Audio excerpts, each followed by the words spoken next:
여러분 그 계시록 구조를 보면 계시록의 구조는 의외로 간단해요.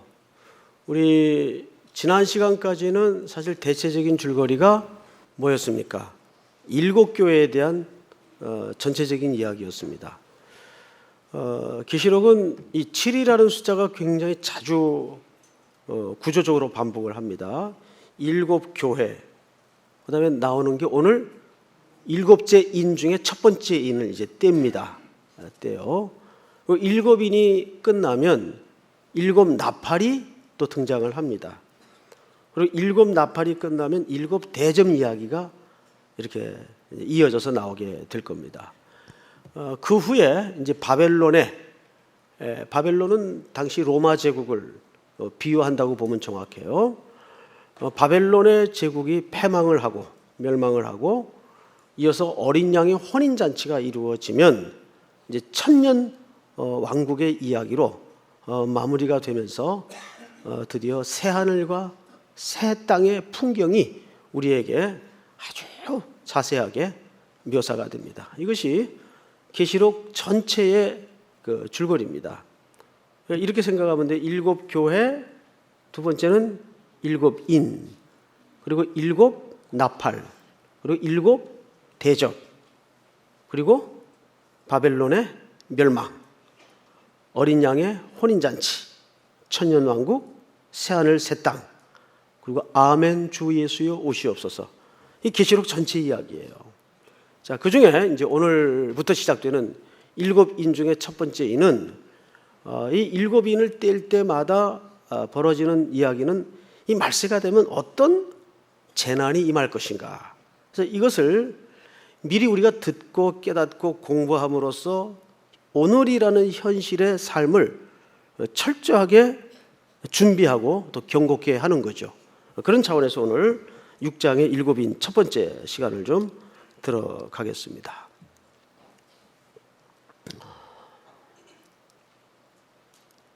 일곱인, 오늘 요한계시록 2절을 읽었네요. 자, 2절을 한번 볼까요? 2절. 이에 내가 보니 흰 말이 있는데 그 탄자가 활을 가졌고 면류관을 받고 나아가서 이기고 또 이기려고 하더라. 이렇게 돼 있어요. 자, 근데 말 색깔이 무슨 말이죠? 흰 말이에요, 흰 말. 그리고 그 탄자가 뭐를 가졌어요? 활을 가졌고 또 뭘 받았습니까? 면류관을 받았어요.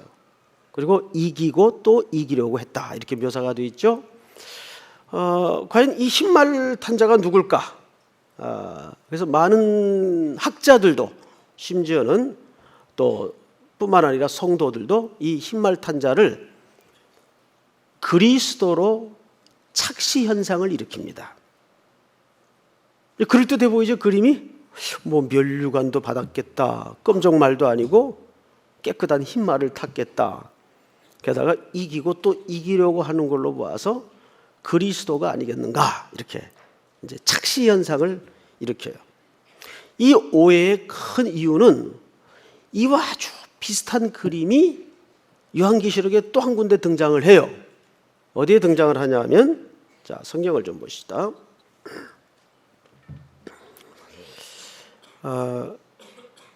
요한계시록 19장 11절에서 16절까지인데 이제 우리 자막을 좀 읽겠습니다. 다 같이 시작. 하늘이 열린 것을 보니 보라 백마와 그것을 탄 자가 있으니 그 이름은 중심과 진실이라. 그가 공의로 심판하여 싸우라. 12절. 그 눈은 불꽃 같고 그 머리에는 많은 관들이 있고 또 흘리스가 하나가 있으니 자기밖에는 아는 자가 없고. 시작. 또 그가 피 뿌린 옷을 입었는데 그 이름은 하나님의 말씀이라 칭하더라. 시작. 군대들이 희고 깨끗한 세마포 옷을 입고 백마를 타고 그를 따르더라. 그의 입에서 예리한 검이 나오니 그것으로 만국을 치겠고 친히 그들을 철장으로 다스리며 또 친히 하나님 곧 전능하신 이의 맹렬한 진노의 포도주 그를 밟겠고 그 옷과 그 다리에 이름을 쓴 것이 있으니 만왕의 왕이요 만주의 주라 하였더라. 자, 우리 지금 방금 요한계시록 19장 아주 비슷한 장면이죠. 비슷한 장면 때문에 이 6장의 흰말을 탄 자와 19장의 흰말을 탄 자를 읽다가 착시 현상을 일으키는 거예요. 그래서 해석학적인 실수가 벌어지는 겁니다. 자, 그러면 우리는 오늘 이 흰말 탄 자의 신분에 대해서 일단 6장의 이 존재가 어떤 존재인가, 그리고 19장의 존재는 누군가에 대해서 간단하게 몇 가지만 눈에 확연히 드러나지는 않는데 자세히 본문을 읽다 보면 매우 정확하고도 미세한 차이점을 발견하게 됩니다. 근데 우선 공통점이 있어요. 둘 다 무슨 말을 탔어요? 흰말을 탔어요. 그리고 또 둘 다 면류관을 받았어요. 그죠? 면류관을 쓰고 면류관을 받았어요. 둘 다 또 뭘 가지고 있죠? 무기를 가지고 있어요. 그래서 우리가 꼼꼼히 읽지 않으면, 슬쩍 읽다 보면 두 사람이 그냥 비슷하거나 한 존재를 슬쩍 다른 모양으로 설명하지 않나, 이렇게 착각을 할 수가 있습니다. 그러나 자세히 보면 어떤 차이가 있냐면, 이제 먼저 6장의 관을 보시다. 면류관 6장에 세 가지 공통점을 갖고 있는 흰말, 면류관, 무기를 가졌다. 공통점에. 그러나 자세히 보면 미세하죠. 매우 확연한 차이가 있음을 발견하게 된다. 자, 6장의 면류관은 뭐라고 적혀 있는가 하면, 이절을 한글로 써줬는데 헬라말로 나오네요. 스테파노스. 이 스테파노스는 어떤 면류관을 얘기하냐면, 전쟁 또는 운동 경기에서 수여하는 당시 누구나 잘 알려진 그런 면류관입니다. 근데 6장에 이 흰말을 탄 사람이 받아든 관은 정확하게 스테파노스예요. 자, 그런데 19장의 관은 디아데마타라고 되어 있습니다. 디아데마타. 근데 이 관은 어떤 성격을 가진 관인가 하면, 왕권을 인정받은 분이 쓰는 실질적인 왕관을 얘기합니다. 우리 아까 19장 5절 6절을 한번 좀 띄워주실까요? 19장 5절 6절 다 같이 한번 읽겠습니다. 시작. 그 입에서 예리한 검이 나오니 그것으로 만국을 치겠고 친히 그들을 철장으로 다스리며 또 친히 하나님 곧 전능하신 이의 맹렬한 진노의 포도주 틀을 밟겠고 16절 그것과 그 다리에 이름을 쓴 것이 있으니 만왕의 왕이요 안주의 주라 하였더라. 그러니까 19장에서 디아데마타라는 이 헬라말이 갖는 면류관의 종류는 대관식 때 왕의 머리에 얹어지는 왕관을 얘기합니다. 그러니까 6장의 면류관과 19장의 면류관은 명칭 자체가 틀려요. 6장은 전쟁이나 또는 운동 경기 중에서 승리한 자에게 얹어지는 관이라면, 19장의 관은 디아데마타, 실질적인 왕권이 인정이 되어서 그 왕권의 통치를 시작을 알리는 그런 관을 얘기합니다. 그러니까 이것만 보더라도 흰말을 탄 자의 존재는 같은 존재입니까? 다른 존재입니까? 이건 다른 존재예요. 또 한 가지 차이점을 보십시다. 무기에 대해서 이제 공부를 좀 하겠습니다. 무기. 6장의 무기는 활이에요. 활. 그렇죠? 활로 돼 있어요. 근데 19장의 무기는 이따가 우리가 보겠지만 활이 아니고 뭡니까? 검이 나왔어요. 무기가 달라요. 그런데 이 활은 성경 전체에서 어떤 의미로 많이 등장을 하는가? 에스겔서 39장을 한번 띄워주실까요? 자, 읽겠습니다. 시작. 그러므로 인자야 너는 고객에게 예언하여 이르기를 주 여호와께서 이같이 말씀하시되 노스와 메섹과 두발왕 고가 내가 너를 대적하여 너를 돌이켜 이끌고 북쪽 끝에서부터 나와서 이스라엘 산 위에 이르러 내 활을 쳐서 내 손에서 떨어뜨리고 내 화살을 내 오른손에서 떨어뜨리니. 자, 여러분 여기 곡이라는 존재가 등장을 하는데, 이 곡은 북해 끝에 마곡이라는 나라가 있었어. 마곡. 이게 이제 에스겔에 나오는 이야기인데 마곡이라는 나라의 왕의 이름이 곡이에요. 곡. 이름이 외자예요. 근데 이 곡은 하나님의 백성들을 무너뜨리고 공격하기 위해서 주로 쓰는 종류가 뭡니까? 활입니다. 그래서 활은 성경에서 항상 하나님의 백성들을 공격할 때 쓰는 공통분모를 가지고 등장을 합니다. 그러니까 활은 적어도 우리들에게 부정적인 무기예요. 부정적인 무기. 자, 그런데 이 활에 대해서 조금 더 계시록 9장을 한번 띄워주실까요? 시작. 또 정갈과 같은 꼬리와 쏘는 살이 있어 그 꼬리에는 5달 동안 사람들에게 해하는 권세가 있더라. 자, 거기 10절을 한번 다시 앞으로 돌려주세요. 10절에 보시면 전갈이 등장을 하죠. 정갈과 같은 꼬리와, 이 정갈은 보통 하나님을 대적하는 세력으로서 등장을 해요. 근데 거기 보면 쏘는 뭐가 있다고 돼 있어요. 이 화살을 얘기합니다. 그 꼬리에는 5달 동안 사람을 해하려는 권세가 있더라. 5달이라는 기간은 한시적인 겁니까? 영원한 시간입니까? 한시적인 겁니다. 그러니까 하나님이 한시적으로 그냥 둬요. 뭐의 준동을, 악한 자들의 준동을 그냥 둡니다. 한시적으로. 근데 주로 그때 이들이 잘 써먹는 방식의 무기가 활이에요. 자, 걷어도 되겠습니다. 이제 다음 페이지를 좀 보십시다. 그래서 살은 화살을 말한다. 이자의 권세는 5개월, 제한적이에요. 그런데 11절을 아까 못 읽었는데 11절을 좀 띄워주시겠습니까? 11절.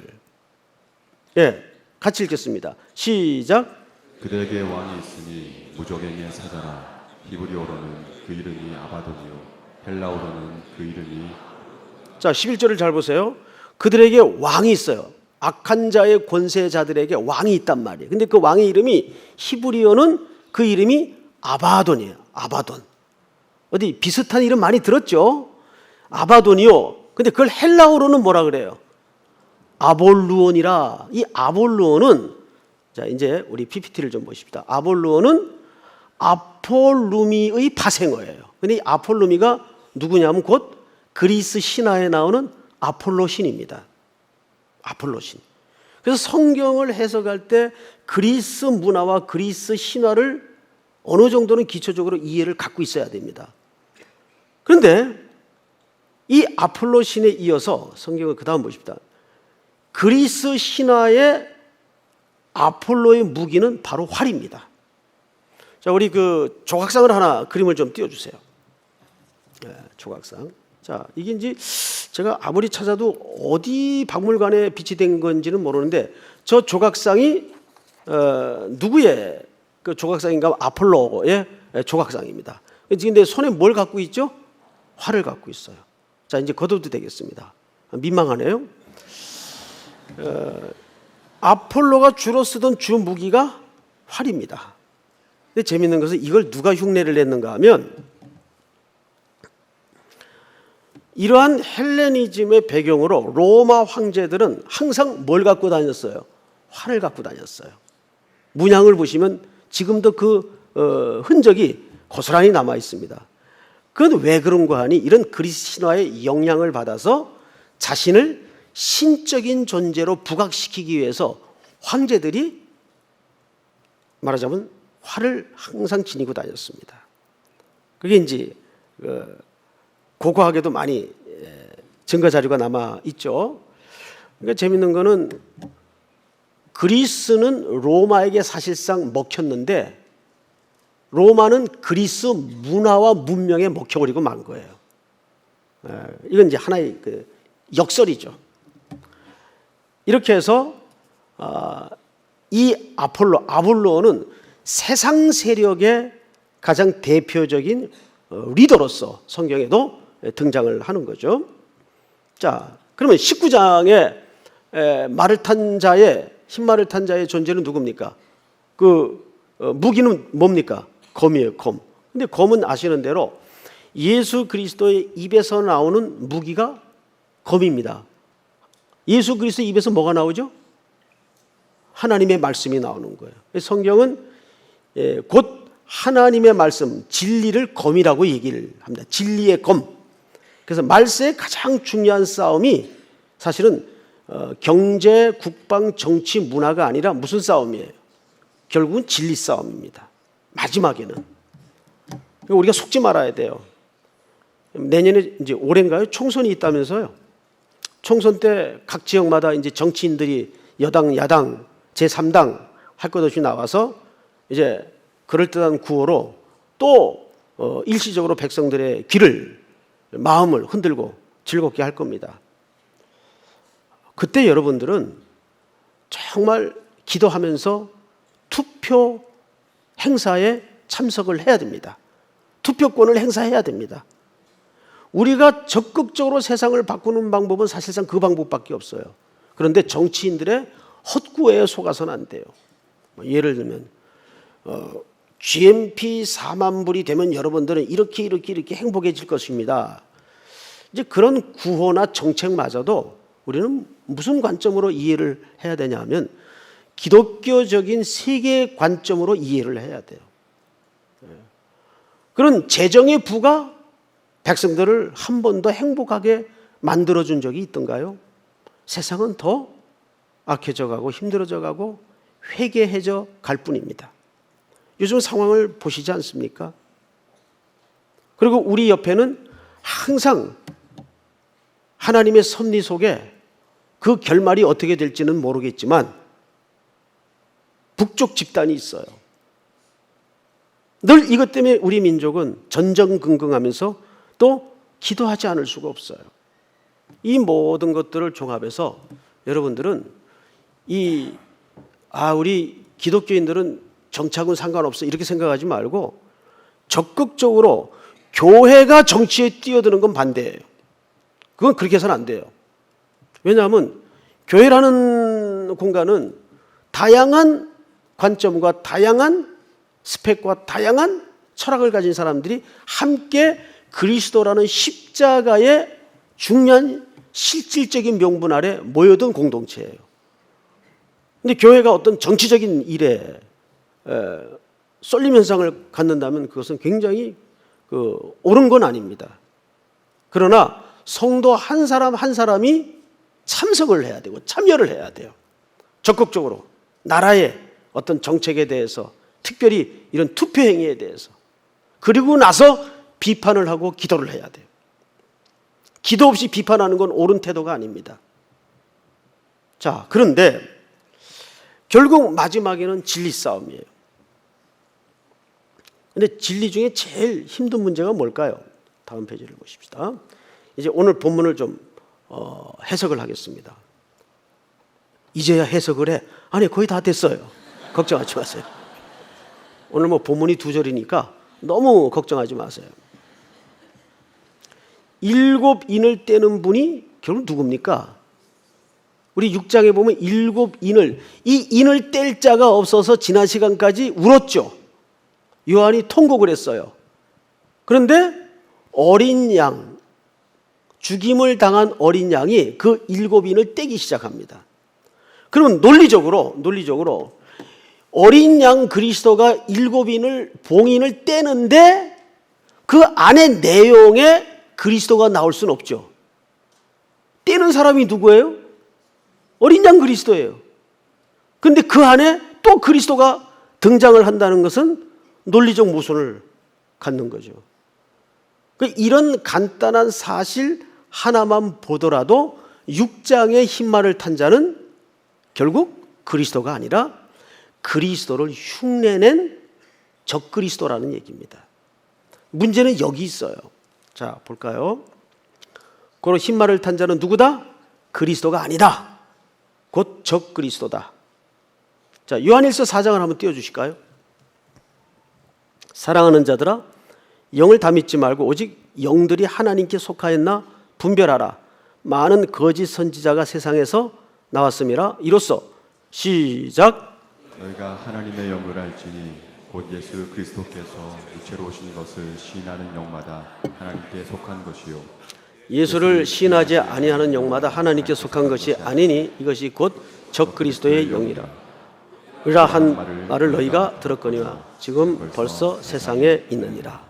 자, 이것이 가장 중요한 이단이냐 아니냐의 적그리스도냐 아니냐의 굵은 기초요 기준입니다. 자, 그런데 이제 다음 페이지를 좀 보십시오. 중요한 초점은 이제 6장이 적그리스도인 건 알았어요. 그리고 19장에 그 흰말을 탄 충신과 진실은 바로 누굽니까? 예수 그리스도라는 걸 알았어요. 그런데 이 둘이가 모양이 어떻다는 얘기예요?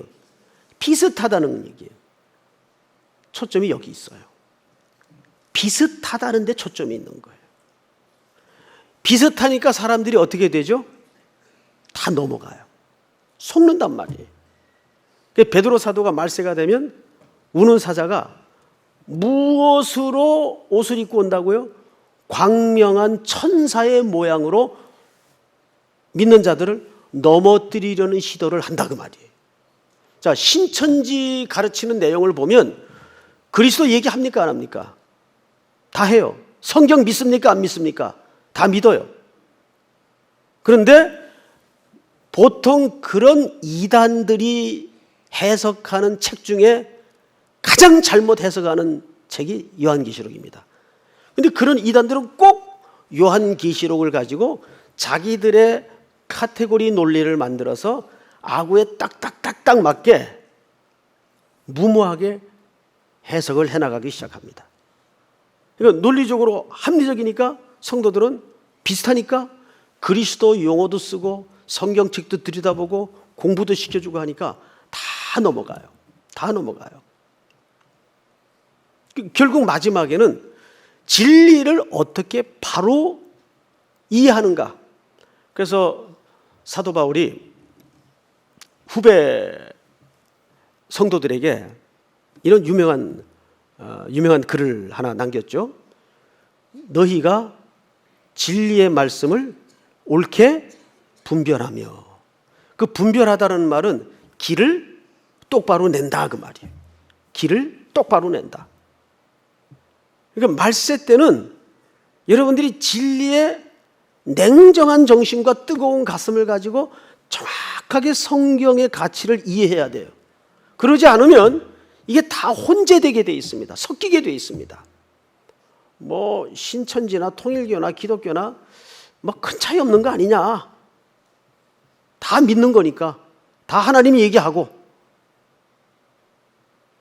이제 이런 혼란한 가치 속에서 결정되어지는 내용과 프로그램들은 이제 엉뚱한 방향을 타게 될 수밖에 없는 거죠. 비슷해요.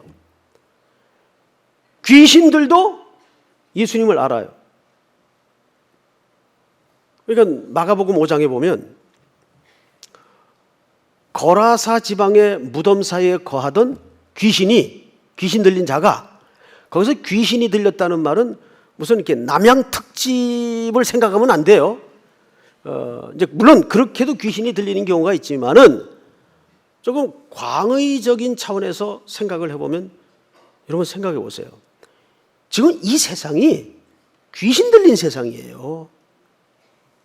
그렇습니까? 안 그렇습니까? 요즘 왜 그렇게 자기들이 배 아파 이 땅에 태어난 아기들을, 어린아이들을 과거에는 상상도 할 수 없는 끔찍한 테러를 가하고, 엊그제도 계속 지금 보도에 등장하고 있는 그 엽기적인 사건 여러분 보셨지 않습니까? 입에 담아내기도 싫어요. 그 기사 보기도 싫어요. 들리니까 들었는데 정말 읽기도 보기도 싫어요. 어떻게 아버지가 그럴 수가 있었을까? 그것만은 말할 것도 없고. 근데 이제는 그런 보도가 심심치 않게 벌어진단 말이에요. 이런 게 귀신 들린 세상이 아니고 뭐예요? 근데 그 귀신 들린 자를 독립공동체라는 마을은 어떻게 할 수 없으니까 사슬로 묶어놨어요. 그리고 그가 거주하는 장소는 죽음의 가장 결과적인 상징인 무덤 사이에 거주하고 있었어요. 그게 이 세상의 정확한 묘사입니다. 죽음의 냄새가 풀풀 나는 한복판에 귀신 들린 자가 앉아 있는 거예요. 얼마나 끔찍해요.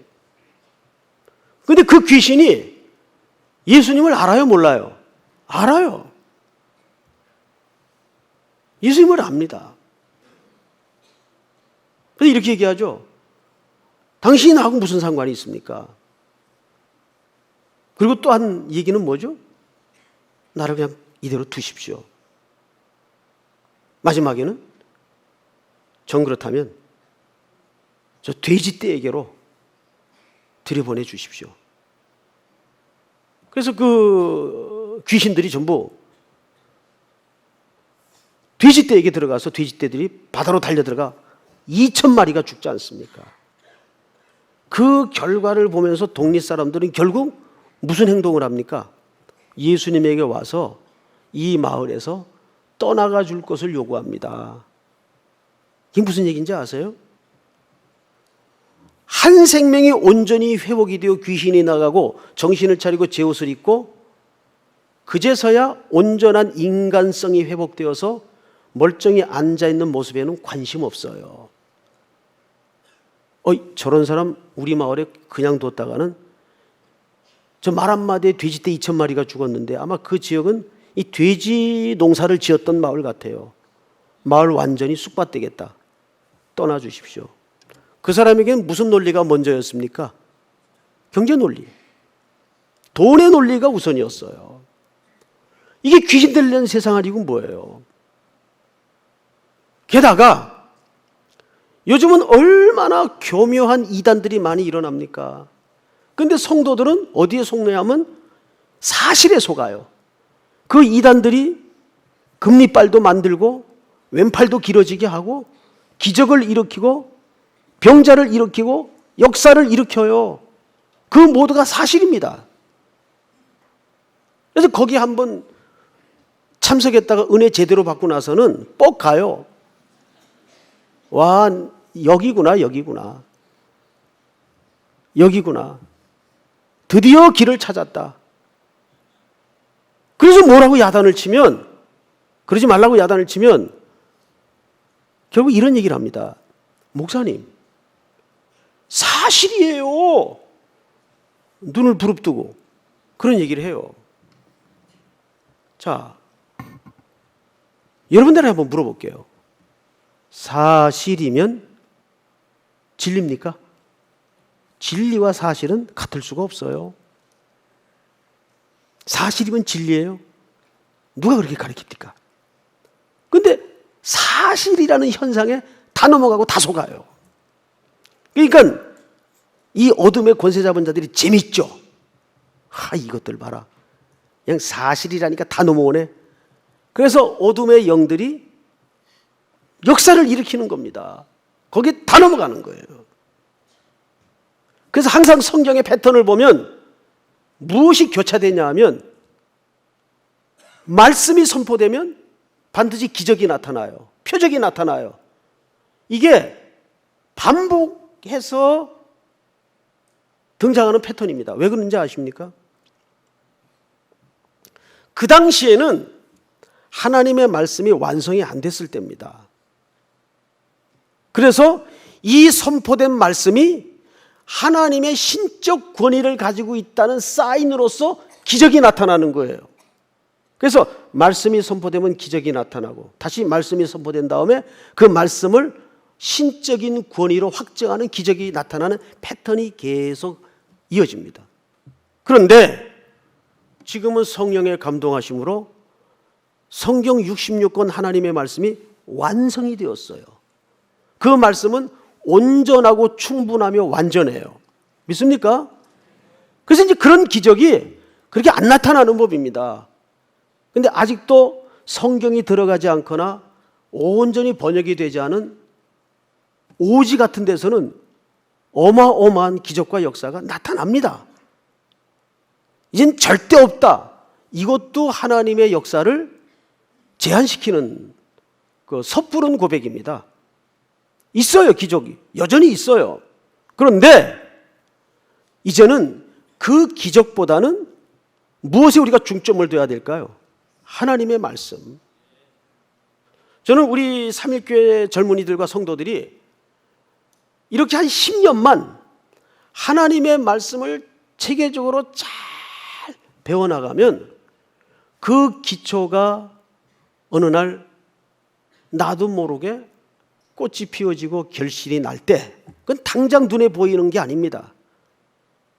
계속 말씀을 먹다 보면 여러분 내가 오늘 한 끼 불고기 해가지고 바베큐에서 잘 먹으면 1cm 컸네 눈에 띄어요? 우리 성장이 그렇게 되는 겁니까? 물론 그렇게 크는 애도 봤어요. 이거 무서워요, 무서워. 막 1년에 15cm 막 크고 그러니까 살이 터지고 성장통이 생기고 그러더라고요. 그런데 그거는 이제 성장기가 있단 말이에요. 성장기가. 그러나 제일 늦게 자라는 게 인간 아니에요. 제일 천천히 자라는 게 인간 아니에요. 그래서 이것이 눈에 보이지 않게 자랍니다. 계속 자랍니다. 그래서 나지 아니할까 싹이 트지 아니할까 걱정하지 말고 선교지 10년 가서 안 되면 20년 가고 20년 가서 안 되면 자식들 키워서 또 보내고 그렇게 하다가 주님 오시면 그때 뚜껑 열고 보는 거예요. 믿습니까? 이렇게 역사를 넘어 보는 믿음의 안목을 우리가 갖고 있어야 됩니다. 그 근저에는 하나님의 말씀은 살아운동력이 있다. 이 말씀은 반드시 역사하신다. 말씀을 전한 사람도 가고 들은 사람도 가지만 그 말씀은 살아서 하늘에서 내려진 비가 이 땅에 결실을 내고 다시 우리에게 되돌려지듯이 언젠가는 그렇게 꽃피고 열매 맺고 결실하는 날이 올 것이다. 그걸 믿는 거예요.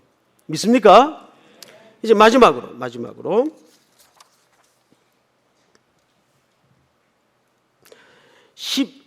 계시록 6장 2절을 한번 볼까요? 2절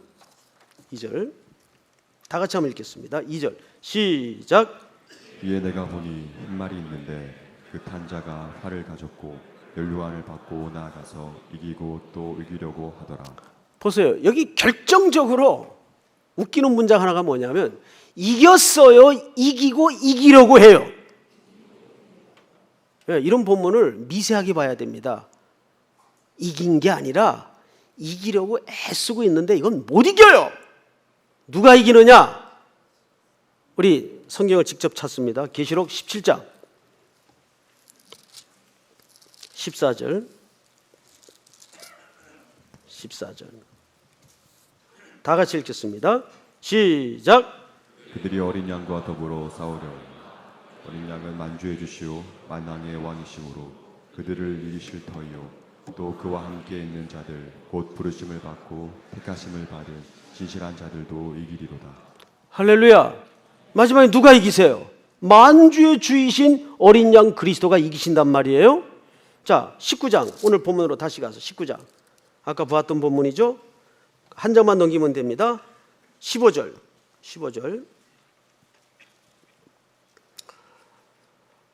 14절부터 읽겠습니다. 하늘에 있는 군대들이 희고 깨끗한 세마포를 입고 백마를 타고 그를 따르더라. 그는 어린 양이죠. 그의 입에서 예리한 검이 나오니 그것으로 만국을 치겠고. 자, 잘 보세요. 결국 마지막의 승리는 뭐가 승리한다는 얘기입니까? 진리가 이기고 진리가 승리한다는 얘기예요. 믿습니까? 그래서 이것을 진리게 얘기할 거예요. 진리게. 이런 조크는 안 해야 되는데 응? 저는 이 사실을 믿습니다. 결국은 말씀이 이깁니다. 말씀이 이깁니다.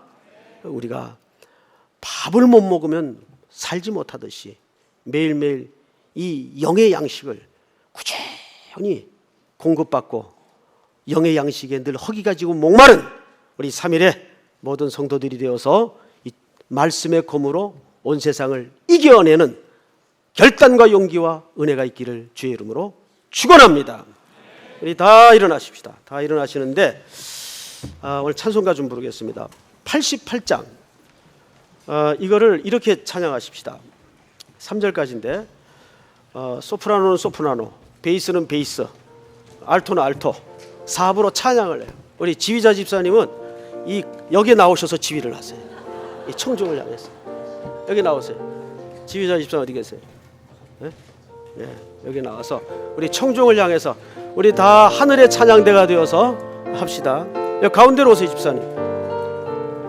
내 진정 사모하는 내 진정 사모하는 친구가 되시고 구주 예수님은 아름다워라.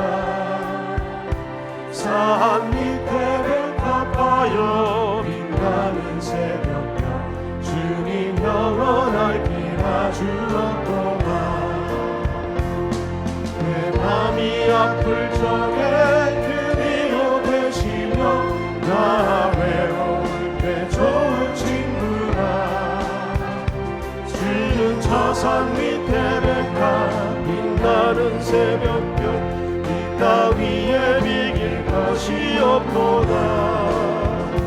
내 맘의 모든 염려 이 세상 고락도 주님 항상 같이 하여 주시고 시험을 당할 때에 나에게 겨울 즉시 물리치사 나를 지키네. 세상 날 버려도 예수 안 버려 끝까지 나를 돌아보시니. 주는 저 산 밑에 백합 빛나는 새벽별 이 따위에 비길 것이 없도다. 내 마음을 다하여서 주님을 따르며 길이 나를 사랑하리니. 물불이 두렵잖고 창검이 없네. 주는 높은 산성 내 맘 계시라. 내 영혼 너이시는 은혜 누리고 다시니 주를 뵙기 원하네.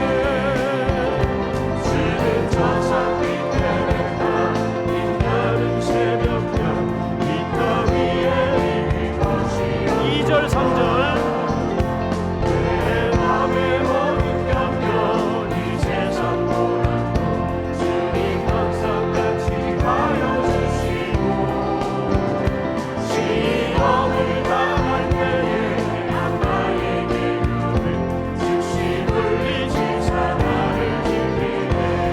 온 세상 날 버려도 주